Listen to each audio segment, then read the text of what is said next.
Hey guys, what's going on? We are halfway through the year. I'm just about halfway through with my reading challenge, so I figured it was a good point to revisit all of them.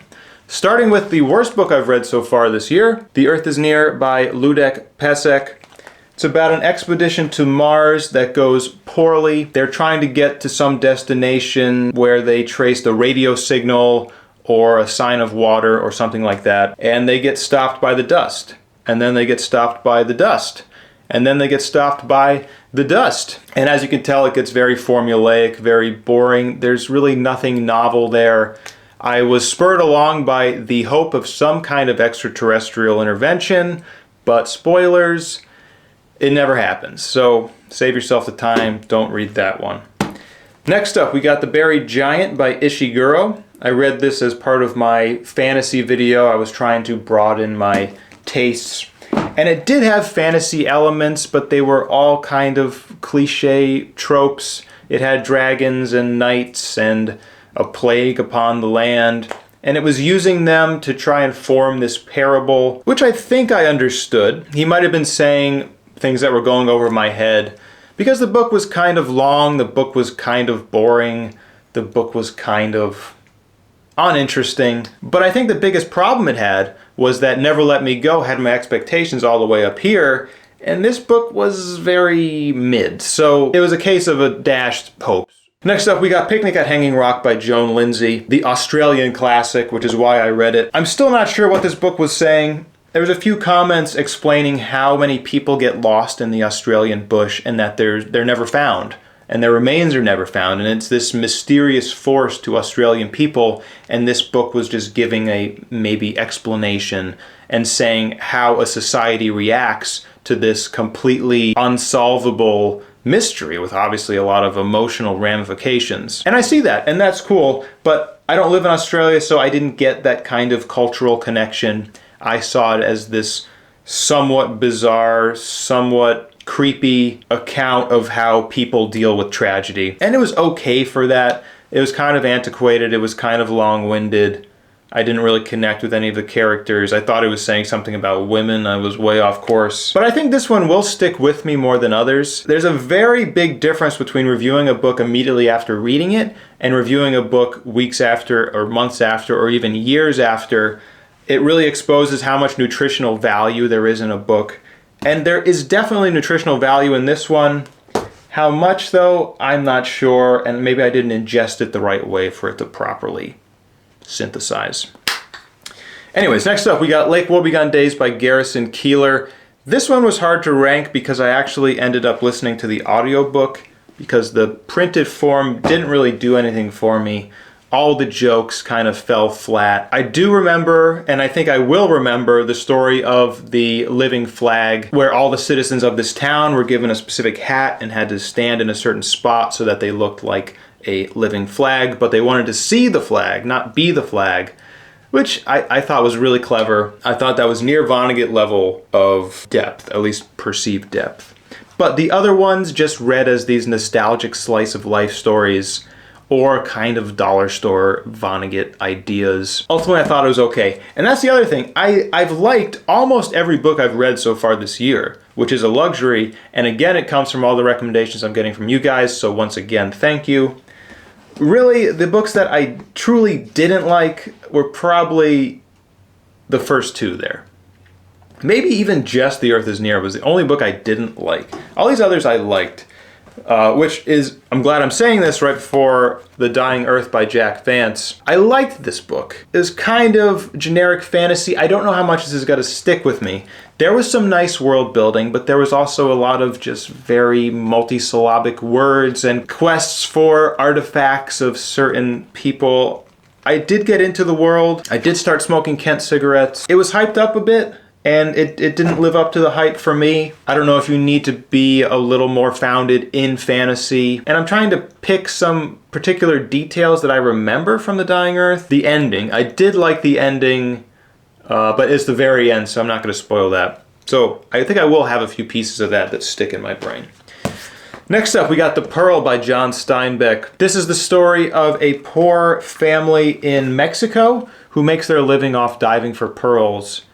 One morning, their son gets stung by a scorpion That's a tongue twister. And they go to the doctor for help, but of course the doctor wants money because he's a greedy pig. So they go to the ocean and search for a pearl, and they find the biggest one the world has ever seen. And it shifts their lives in some unforeseen ways. On the surface, it's about the corrupting aspect of money, but also the corrupting aspect of changing your socioeconomic class, the ramifications of that, at least, because the people around you who are in the same class are kind of going to be grabbing at your heels. It might be a bit of a tough escape. It stuck with me. I remember the entirety of this book, which isn't hard. You see how small it is.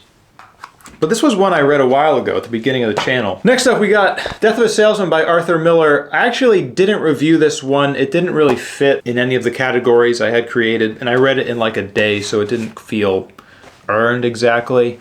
It's also a very depressing book, and I didn't want to dwell on it. I kind of wanted to move on because it was affecting me pretty negatively, which is a merit in its own, I guess. But it's about Willie Loman, who is a door-to-door salesman, I believe, in the 40s or the 50s. And his whole life, he's kind of based himself on his ability to sell. And he's getting older, and he's getting a bit more curmudgeon-y, and that ability to sell is waning.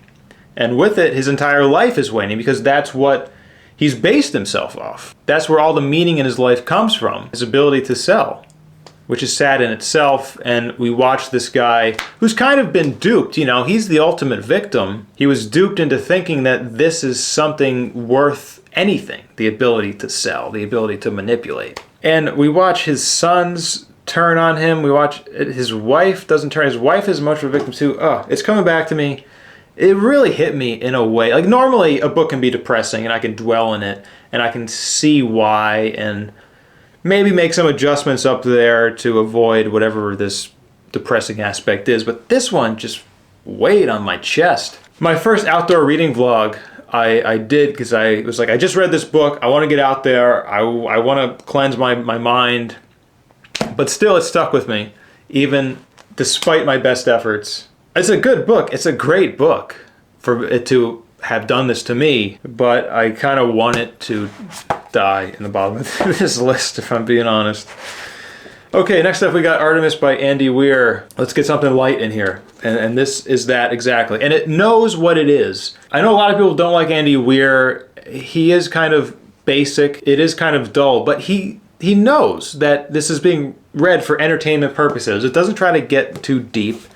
The action stays up. A lot of cool concepts in here. It's about the first moon city and some corruption that tries to seep in. But our witty main character is the hero at the end of the day. And that main character did kind of get annoying by the end of it. Next up, we got The Last Wish by Sapkowski, the first Witcher novel I've read, and I think my favorite fantasy book from those three. What was it? It was Dying Earth and The Buried Giant, so it didn't have a lot of competition, but it was my favorite fantasy book that I read. I think I had a special attraction to it because I had recently played The Witcher 3 and really enjoyed it. It's kind of the perfect concept for a video game or a book of short stories, as this is. It sets up Geralt really quickly. He is a witcher who goes around and slays magical beasts for the betterment of the land. So every short story is kind of formatted the same way, or in the video game, every quest is kind of formatted the same way. He goes to a village, he talks to the town's leader. Here is the problem, this goat creature is eating our crops, or this sea hag is luring our young boys into the ocean and killing them. And Geralt goes and investigates. But it doesn't always end up with Geralt killing some creature. Sometimes maybe the creature has a right to the land, or maybe the creature is just as much a victim as its victims. It's morally ambiguous. That's what I really liked about it. I do have another Witcher book on my TBR. I found a couple recently in the wild, and I am excited to read more. I'm not sure when the mood will strike me, but when it does, I will be prepared. Next up, we got The Shrinking Man by Richard Matheson. It's the first Matheson book I've read, and it did really stick with me because it has this raw emotional feel to it.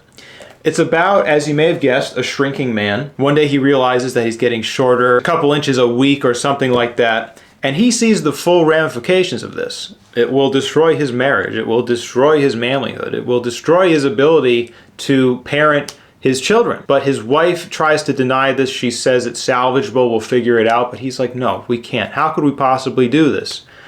And he's right, because once he gets to the size where a spider is his greatest enemy, how could he live a normal life? And that's a really tough realization, and the book kind of aligns with that. The book is him coming to terms with his life ending slowly, inch by inch. And if you've read this one, it's very raw in a lot of aspects. A few aspects that doesn't make it very palatable to the modern reader, which was a rough point of the book. But despite that, I think I get a sense of who Matheson is in this writing. I think there's so much of him, just unfiltered, where I know the guy. Kind of like Simak in his natural description. It seems so genuine, so authentic, that I don't question it. And I can't explain what exactly it is. I just believe him. I believe Matheson was a lonely, pessimistic guy. And I believe Simak had an appreciation for the beauty of nature, which is a really valuable aspect as a writer, that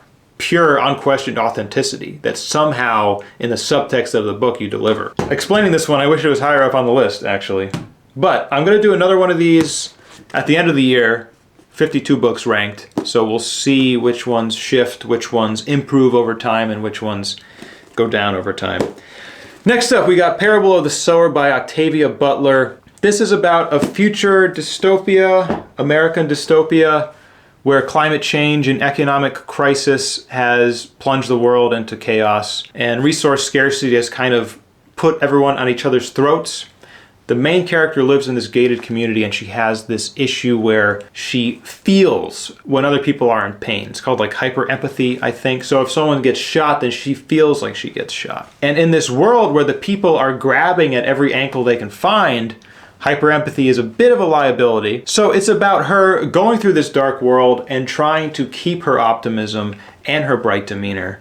And the real world parallels there are very evident, and something that I need, because I get very discouraged when I see darkness in the world, and the darkness in the world is so readily available that you can't avoid it, so you have to create an armor to it. But sometimes that armor can be as heavy as what you're trying to defend yourself against. It definitely had a really positive impact on me, but at the time I thought it was solidly mid. I think I gave it like a 7, but it stuck with me. And who knows what kind of subconscious advantages it's given me. That one will probably go up next time you see it. All right, next we got Rendezvous with Rama by Arthur C. Clarke. I've spoken a few times about how I didn't like this book, but it's more so that I feel other things have eclipsed it in certain ways. But it's got this beautiful peekaboo cover there. Someone was nice enough to note the awards it's gotten. That's cool. And it has this fold-out picture of the inside of Rama, which is this big, unidentified spacecraft that comes into our atmosphere. And these things don't have much to do with the writing. But I did like this book. I thought Arthur C. Clarke really gave a unique, bizarre description of this ship that did keep me engaged. The adventure aspect, the exploration aspect kind of got stale after a while. I just wanted them to get to the findings. Maybe that was just me being impatient. And vintage sci-fi, what I like about it is that it forces you to have that patience. You don't get the satisfaction right away. You gotta wade through the antiquated pacing.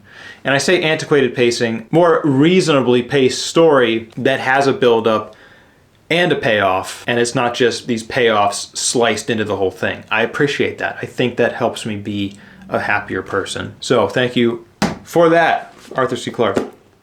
Next up, we got Red Shirts by John Scalzi. This one I doubt will hold up as well as the others. It was a really interesting concept about people on essentially the USS Enterprise, the lower deck people who realize they're probably going to die in the next episode. It's kind of like a metaphysical breaking the fourth wall kind of thing. It has your typical snarky, Scalzi characters that you get tired of by the end. When I was finishing this book, I remember feeling that it didn't have a lot of nutritional value, that it probably wasn't going to stick with me. But then the epilogue adds a lot of spice to it. It adds a lot of depth to it. John Scalzi is the type of author to entertain and not to enlighten.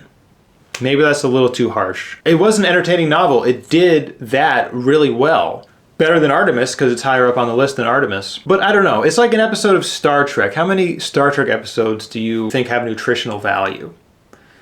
Not many. Even the ones where they try to tackle some like real world issues are just kind of too cheesy to have an impact. Maybe that's just me. Tell me if you think Star Trek has nutritional value. The original series I'm talking about. All right, next up we got Mother Night by Kurt Vonnegut. This one's about a Nazi propagandist during World War II who was supposedly a double agent for America, but then after the war, when he's sent back to the United States, everyone thinks he's a Nazi propagandist and he's evil, which is fair because that's what he was. It doesn't matter under what guise he was doing it, he was still a Nazi propagandist. He still spread evil throughout the world, so therefore he is evil, right? So I remember this for that and kind of the idea that truth is just what most people believe, or truth is what most people perceive. I could be a saint 99% of the time in private, but if I'm a jerk that 1% of the time when someone sees me, I am a jerk to them. And I remember he goes through his usual rants about anti-war,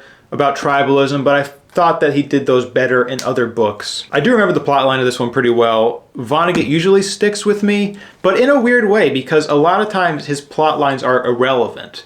They're just shells for these ideas that he's trying to pass on to you. So I can see them eroding over time, especially like something like Slaughterhouse-Five, where it just goes all these different scenes where Billy Pilgrim gets unstuck in time. I remember a lot of them. Do I remember exactly the proper sequence of them?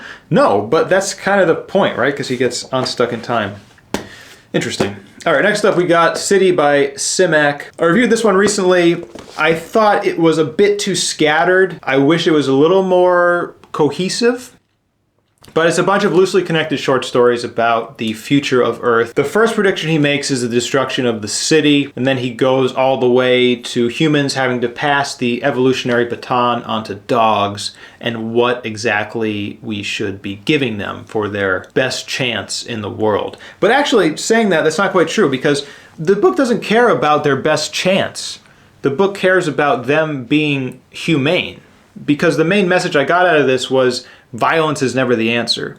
So essentially, we don't want to pass the propensity of violence to dogs because that's inhumane. But why would we burden dogs with that? And that is a burden, not to be able to use violence. Evolutionarily, it's a massive burden. But we're saying like, oh yeah, you can evolve, but only in this route. Like, isn't that a very human thing to try to control? Maybe violence and death is just an inevitability that we should have embraced more? Boy, I sound like a supervillain there, don't I? I don't know, but that's an interesting thought that I didn't have after I had first read this book. Another reason I'm glad I'm going through these again. A lot of these thoughts are just kind of, I'm having them now and they're a bit half-baked, so if you want to help me do some baking, that'd be sweet. Okay, next up we got Valis by Philip K. Dick. This is the story of a guy who has received the pink light of God, where he can see past, present, and future, I believe. Horse Lover Fat is his name, which I remember that now because it has a clever real-world parallel there. But at the same time, he's trying to deal with the death of a friend, and he's having a real hard time doing it because you can't deal with it rationally. So he's trying to figure that out. He was talking a lot about religion, how it's kind of mass hysteria, how it's people trying to deal with death, which is irrational. So the only way you can deal with death is to become irrational. And there's a lot of ways that humans do it, but none of them are very good, I guess, is what I'm saying. Because ultimately, you just have to accept irrationality in your life. Like what Vonnegut says a lot. Chaos, irrationality, these are parts of life, and they're really hard to accept because we're used to having control. We're used to planning out our days, but it's always good to flex that muscle where you just go with the flow, even if it sucks. Good reminder of that. I want to read some more PKD. I've got that one on the shelf that I bought new. I think that will be read pretty soon.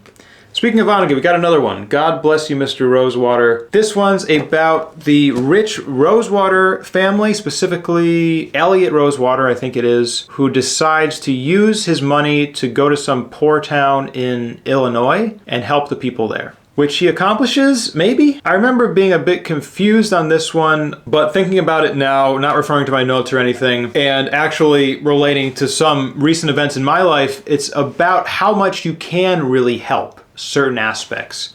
and how a lot of times you just can't. There's certain things that are outside your control. You can maybe do small things to help maybe solve a part of the problem, but there is no direct route that you can just bulldoze into and solve, which is another harsh reality, because when we see problems, we want to solve them. Especially me, I'm a problem solver. So when I encounter one I can't, and when I encounter one that's close to me in my life that I can't solve, it's tough. And we have to be okay knowing we've done what we can, and that's it. Okay, next up we got The World Inside by Robert Silverberg.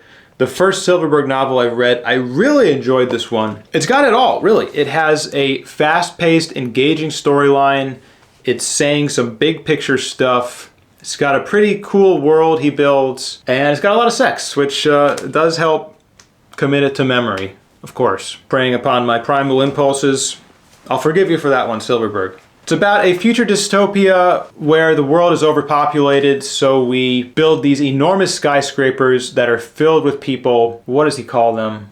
Monads? Monads? And the people inside, their greatest pleasure in life is reproducing. That's what they base themselves on, is how big their families are or how many kids they have. But of course, some of our main characters, because this is another one that's a bunch of interconnected short stories, some of our main characters don't find meaning in that, which is why this is a dystopia. It caters to a certain amount of people who can find meaning in reproducing, but it doesn't give everyone the equal pursuit of happiness. Similar in a lot of ways to The City and the Stars by Arthur C. Clarke, which, spoilers, is coming up soon, and I just read recently and really enjoyed. Next up, we got Cat's Cradle by Kurt Vonnegut. Some would say Vonnegut's best book. It's about the creator of the atomic bomb. Someone's trying to write a book about him, and they go through and they find the guy's children. They learn about Ice-9, which is a project commissioned by the military, which would turn all water in the world into ice, which would obviously have some negative ramifications. And this was a big one talking about tribalism. I remember a scene on an airplane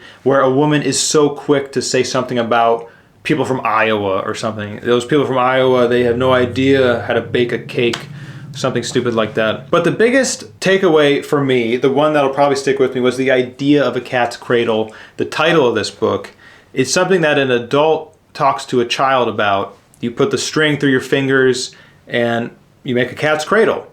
But of course, it's not a cat's cradle. A cat will never sleep in that. And it's kind of a abstract parallel to life, is we teach our children all of these things that ultimately don't matter because nothing matters. And I don't want to get too nihilistic here, but we inject the meaning into everything. We are the creators of meaning in this life, and it's up to us to pass that down, to imbue our kids with as much meaning as we can, to imbue other people with as much meaning as we can. And that's what Vonnegut talks about all the time. Life is about other people. Life is about making everyone's life easier, because sometimes it's hard out here. Vonnegut is a freaking master if he can have that come across in a book, and for me to remember that simply based on the title of a book. All right, I think what we're at number 6 here, almost at the top 5. We got a book of short stories, book of fantasy and science fiction, volume 2. I've got a soft spot for this one because I really enjoyed volume 1, and I read that like a decade ago, back when I was first starting to read science fiction. Let's take a look. What were the standouts here? It's harder to commit short fiction to memory, especially when you're reading it back to back. You sit down and you read like 3 stories and they kind of blur together and you kind of forget the lesser ones. My first introduction to C.M. Kornbluth and the Cosmic Expense Account, which was pretty wild stuff. Not as wild as my first introduction to R.A. Lafferty in Narrow Valley, which was a little too off the wall for me. I don't know. All You Zombies by Heinlein, I think that was the 3rd read of that one. Always good. My favorite story in here was called Salvador by Lucius Shepard, which is a name I haven't heard before. I've been on the lookout for books in the wild by him, but I haven't found anything yet. Attack of the Giant Baby. Somehow I remembered that one, even though it was absurd. Sundance by Robert Silverberg. I really need to read more Silverberg, because that was a slam dunk. The World Inside was a slam dunk. And I remember liking this story by Harlan Ellison, which is rare for me. I don't really like that guy. I don't remember it. Jeff T. is 5. Something about kids and a decoder pen. Yikes. Oh, The Paper Menagerie by Ken Liu. That's a masterpiece. Oh man, that's a gut punch too. That will make you call your mom. Oof. Okay, we are in the top 5 here. So the 5th best book I've read so far this year is Way Station by Clifford D. Simek. I've already talked about his writing. He's got this knack for writing about the natural world that I really connect with. And he's just got a very casual style that is very readable. This one was a lot more cohesive than City, therefore I liked it more. It's about a guy who's like hundreds of years old because he has access to alien technology because he hosts a intergalactic way station. But he's very lonely in this way station because he doesn't interact with humans because he can't, so he interacts with aliens. And that's cool and all, but at the end of the day, he is a human and he needs to interact with other humans. He realizes that. And it makes me realize that too. It talks about the potential of an alien invasion and how the world might react to it in a bit of a pessimistic way, but a bit of a realistic way as well. And it reminds you in this real world scenario that there's no aliens, right now. I hope as much as the other person that there's aliens out there, but as of right now, there's not. So here we are, we have humans, and we can get absorbed in this science fiction and connect with aliens more than we connect with other people in the world. And it can be a bit problematic. I mean, comforting, but problematic. So no matter what happens, when we put the book down, we're on Earth. We're amongst other humans. Okay, the 4th best book I've read so far this year is The City and the Stars by Arthur C. Clarke. It's completely redeemed Clarke in my eyes. I'm hungry to read more from him. It's about a far future world, the last city on Earth, which is billions and billions of years old, where everyone is immortal. But they're not exactly immortal. They die, but they choose the memories they want to keep when they're reincarnated, essentially, in another human body. But our main character is born without any memory. So it's a really nice setup. It gets quickly to the point. And yes, it's pretty predictable where the book's going to go with that introduction, but I was there for the ride. I agree with everything Arthur C. Clarke was saying. It was very affirming. He's kind of questioning well-established ways of life, where you have a job and they tell you how to do something and you kind of question something and they say, well, it's just the way that we do it. But why? Unpack that a little bit and see maybe the world's moved on far enough, technology has arisen or mentality has shifted where there's a better way to do it. And you need to be open enough to accept that, to evolve and to move forward in life. But it's so easy to get closed and shut out new possibilities. Kind of a good reminder of that, which is always accepted. The 3rd best book I've read so far this year is The Alchemist by Paulo Coelho. This is one I've had to defend my enjoyment of more than any other book I've talked about here on YouTube. It hit for me, and if it didn't for you, I'm sorry. I could see how it could be construed as precocious or immature, but for whatever reason, it works for me. It's about a young boy who goes out on his journey for meaning in the world, specifically to find the alchemist, who's someone that can conjure meaning, essentially, is how I read it, in their lives, which is something we all need to do and something we all need to learn. Like Vonnegut would say, how to make that cat's cradle and how to show others how to make that cat's cradle. It never got too precious, I thought, and it really stuck with me. It just had a positive impact on my life. And not that these people criticizing it detracted from that, because I'm pretty firm in my enjoyment of it. And I've been on the internet long enough to not have someone's opinion detract from my own while still not getting too big-headed. The 2nd best book I've read so far this year is The Sirens of Titan by Kurt Vonnegut. And it's interesting to see. I've read 3 Kurt Vonnegut books in the last 6 months. I do want to do a Vonnegut tier list eventually where I rank them all, but I think I need to read maybe at least 4 more before then. So that might be a 2024 venture.